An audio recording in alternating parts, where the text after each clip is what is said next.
वगैरह नहीं हुआ है। जो जहाँ से उठता है वो अपने आप को बुनकर लीडर कहलवाता है। और अब वही सिस्टम खत्म कर दिया गया। सोच ये हो गई कि जो मजदूर है वो मजदूर न रहे, मजबूर हो जाए।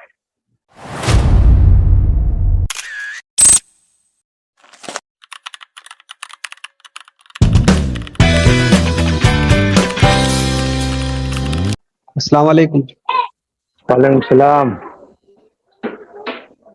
और जावेद साहब खैरियत? हाँ जी, अल्हम्दुलिल्लाह।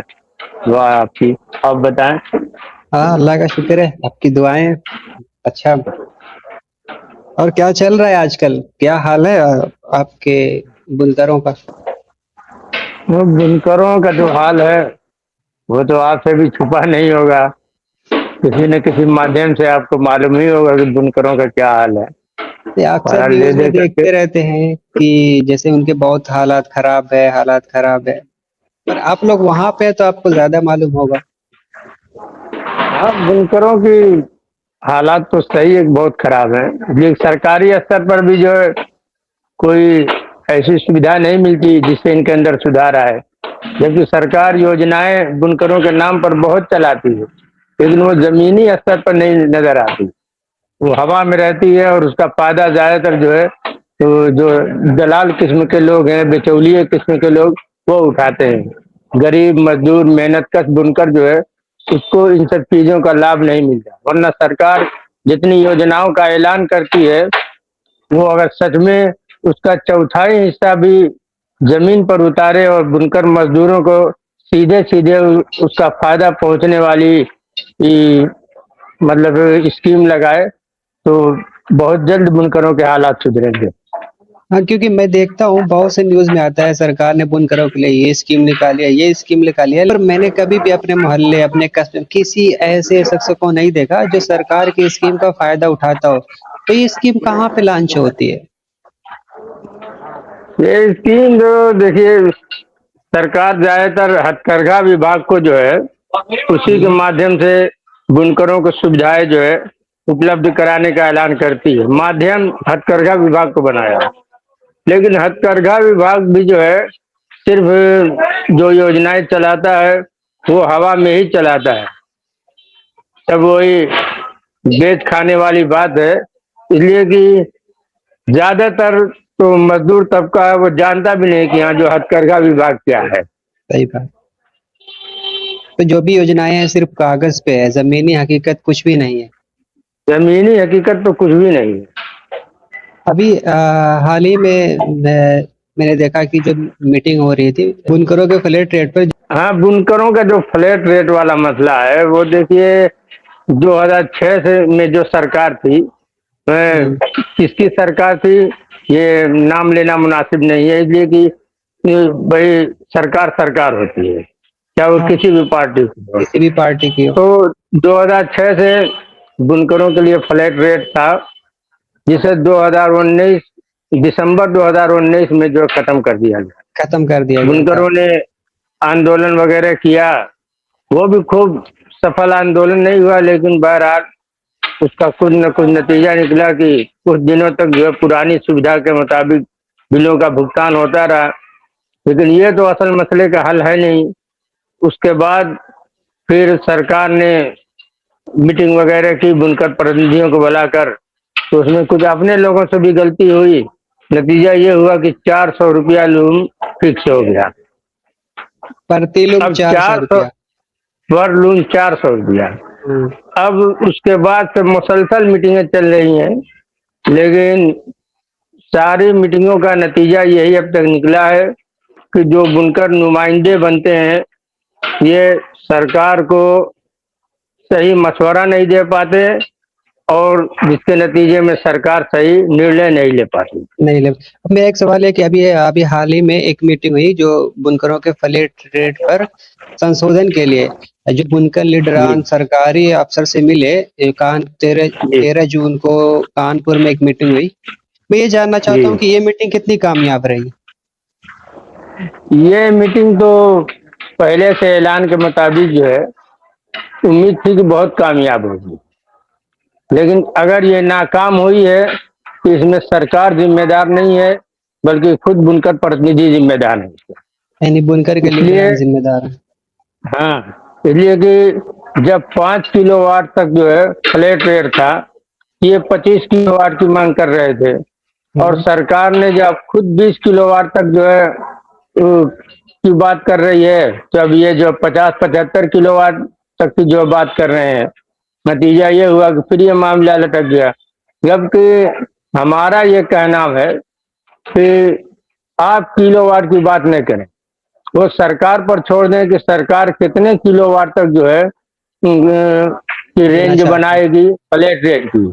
हमको बस फ्लैट रेट से मतलब है, और वो भी फ्लैट रेट में जो संशोधन वाली बात है, उसमें बहुत से लोग जो अपने अपने तरीके से गुणा भाग करके बताते हैं, जबकि उन्हें इस तरीके की भाषा नहीं इस्तेमाल करनी चाहिए।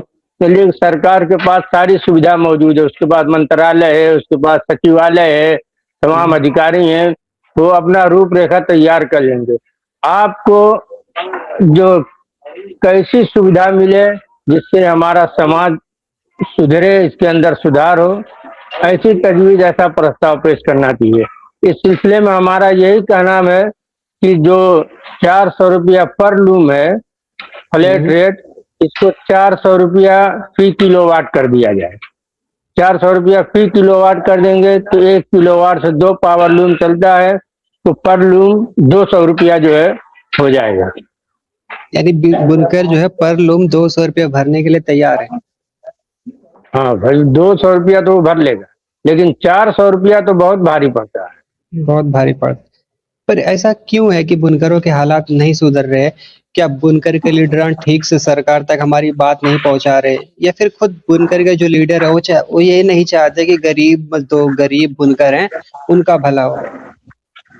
अब तो ऐसा ही लग रहा है कि ये बुनकर प्रतिनिधि जो है, ये खुद नहीं चाहते हैं कि यहाँ बुनकरों का मसला हल हो।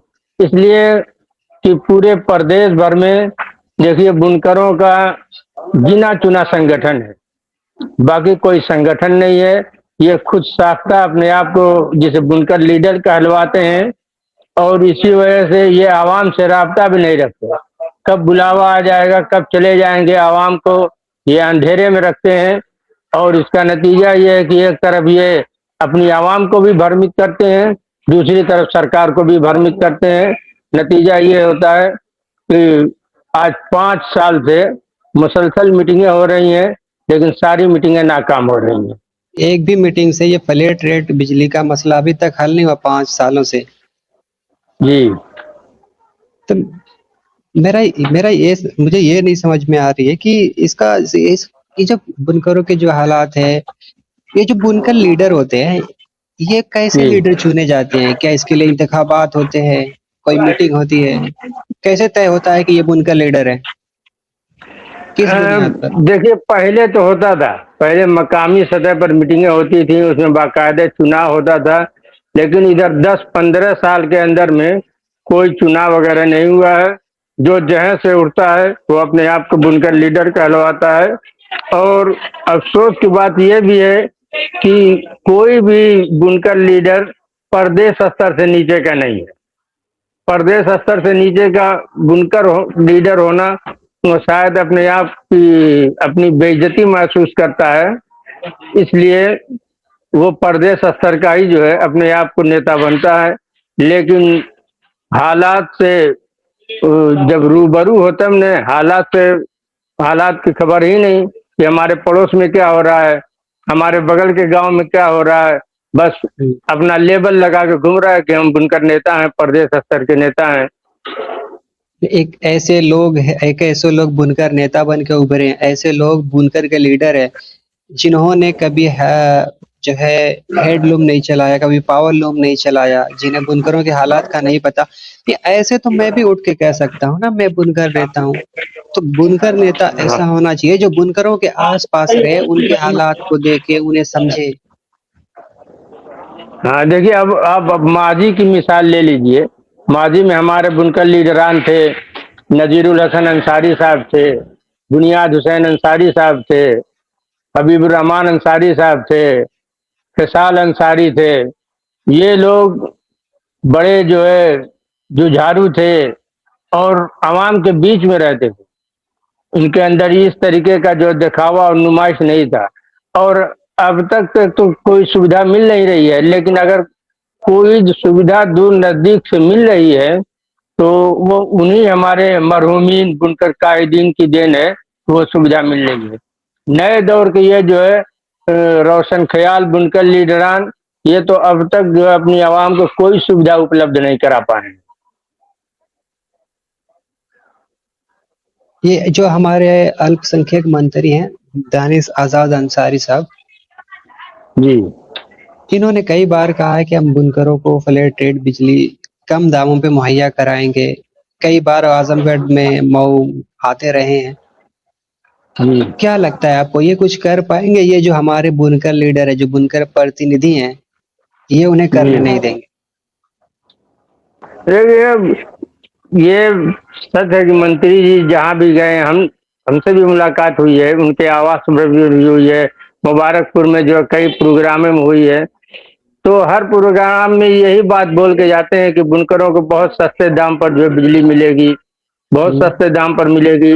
लेकिन कब मिलेगी, आखिर बुनकर कब तक इंतजार करेगा? ये सवाल भी जो है शायद अब मंत्री जी से पूछना पड़ेगा कि मंत्री जी आप ये बताइए कि खाली इंतजार ही करवाएंगे, ऐलान ही करेंगे, या उसे जमीन अमली पे भी काम शक्ल भी करेगा। देंगे? मैं भी बुनकर हूँ कि नहीं? नहीं, बुनकर तो आप है ही। आपका पूरा घराना बुनकर है, आपका पूरा जो क्षेत्र जो है वो बुनकर है। जैसे हम छोटे थे तो सुनते थे, ये जो मुबारकपुर है, रेशमी नगरी मुबारकपुर, पहले जी। ये मिनी मिनी दुबई था। हो जी। सकता है, जैसे हमें तो होश नहीं, हो सकता है कि बुनकरों के हालात कभी अच्छे रहे हों, हालांकि मैंने अपने होश में कभी हालात अच्छे नहीं देखे। ये बुनकरों के हालात कब से खराब होना शुरू हुए, आपको कुछ अंदाजा है? देखिए, बुनकरों के हालात सन 1988 के बाद से हालात खराब होना शुरू हुए। जिसकी बुनियादी वजह उसकी क्या थी? वजह इसकी वजह देखिए ये है कि बुनकरों का एक वक्त वो था कि जिसके पास एक पावर लूम, दो पावर लूम था, वो भी अपने घर का जो है मटेरियल ले जा करके अपने घर खुद माल तैयार करता था, ले जाकर उसको व्यापारियों को वहाँ बेचता था। लेकिन एक तरीके से ये कहा जा सकता है कि बुनकरों का कारोबार बुनकरों के ही कुछ लोगों ने हैक कर लिया। जैसे सफेद पोश बुनकर कह लीजिए, आप सरमायादार आप कह लीजिए। आप सेठ जी की बात तो नहीं कर रहे?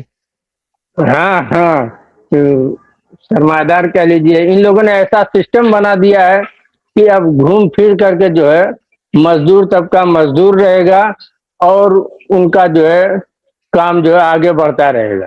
पिछला जो आपका कहना था कि जिसके पास दो पावर लूम था, वो भी अपना तानी बाना लेकर आता था, अपना मतलब जो है बिना आप खुद ही सामान बेचता था। मतलब पहले ये सेठ वाला हाँ। सिस्टम नहीं था कि मैं सेठ जी के पास जाऊं, वो तानी देंगे बाना देंगे तब उनकी कारोबार होगा।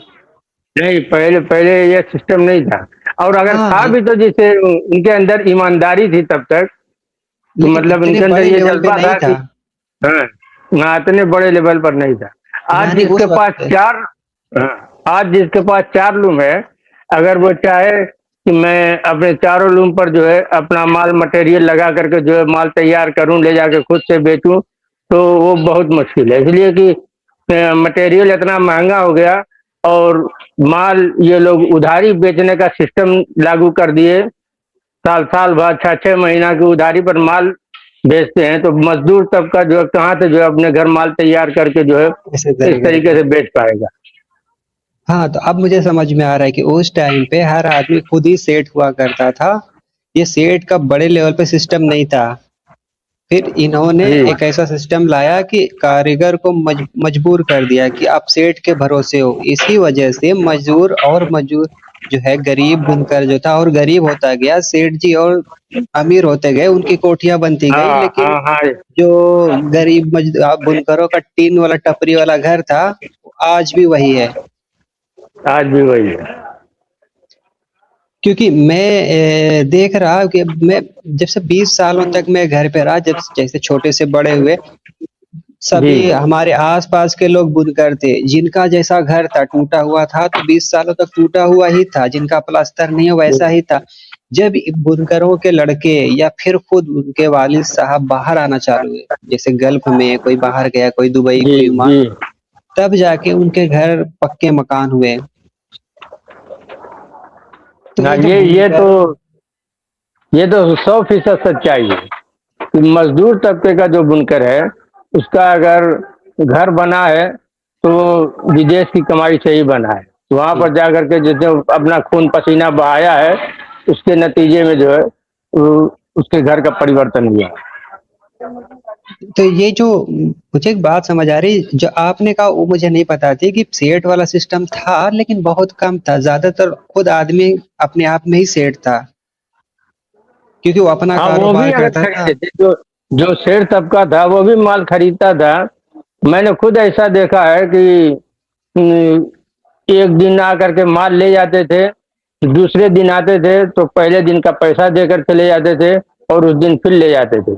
मतलब एक दिन की उधारी वाली बात रहती थी। हम्म। और 1 रुपये 2 रुपये की दलाली पे काम होता था। लेकिन वो वही सिस्टम खत्म कर दिया गया।